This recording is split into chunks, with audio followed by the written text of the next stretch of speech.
ఓ అమ్మ నిన్నే టైర్ కింద పడుతుంది తల్లి. బస్ స్టాండ్కి పోతుంది బస్సు. ఆగిద్దమ్మా, ఆగిన తర్వాత ఎక్కడమ్మా అందరు చిన్నగా ఒక్కొక్క తర్వాత ఒకళ్ళు. ఎందుకమ్మా అట్లా కొట్టుకుంటారు? ఎవరి నుండి ఇప్పుడే దిగాలమ్మా. గడిగడికైతే బస్ ఆగుతుంది. బస్ స్టాప్ లోనే బస్ ఆగుతుంది. మరి నేను తర్వాత ఏం చేయాలి? ఓ తల్లి, ఈ మూట నీదేనా? మరి నువ్వు చక్కగా దిగిపోయి నీ మూట ఎవరు తీసుకురావాలా? నేను ఇలా బుక్ అయిపోతాను కల్లో కూడా అనుకోలేదు. ఎక్కాలమ్మ డిపోకి టైం అవుతుంది తల్లి. నువ్వు ఎక్కు. మిత్ర రాలేదా? మిత్ర రాకపోతే మేమేం చేయము. నువ్వు దిగు ఫస్ట్. పోనేనా అన్న డ్రైవర్ నువ్వు పోని. రాలేదంట అత్త. వదిలిపెడితే మేకప్ కూడా వేసుకుని కొద్దిసేపు పాపరా ఇంటి ముందు బస్సు అంటది. మీ ఇంటి ముందు తీసుకొచ్చి ఆపుతాం మాకు బస్సు మరిగా. అమ్మ పిల్లని మీద కూర్చోబెట్టుకోరాదమ్మా, ఆయన కూర్చుంటాడు. పిల్లకు కూడా ఆధార్ కార్డు ఉందా? అమ్మ పాపం పాడు. కానీ ఈ ఫ్రీ బస్ ఏం కానీ మా పానాలు దోటానికి పెట్టినట్టే ఉంది ఫ్రీ బస్. ఏందమ్మా ఆధార్ కార్డు మనిషి వచ్చినావు? మరి నేనేం చేయనమ్మా? డబ్బులుది లేవు. లేకపోతే నన్నేం చేయమంటావు? మరి నువ్వు ఫస్ట్ బస్ దిగు. ఓ డ్రైవర్ అన్న నువ్వు బస్ ఆపనా?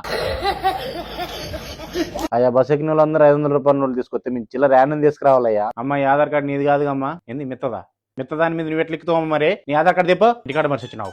అమ్మ జీవితం మమ్మల్ని చంపడానికే పుట్టిరిందమ్మ మీరు.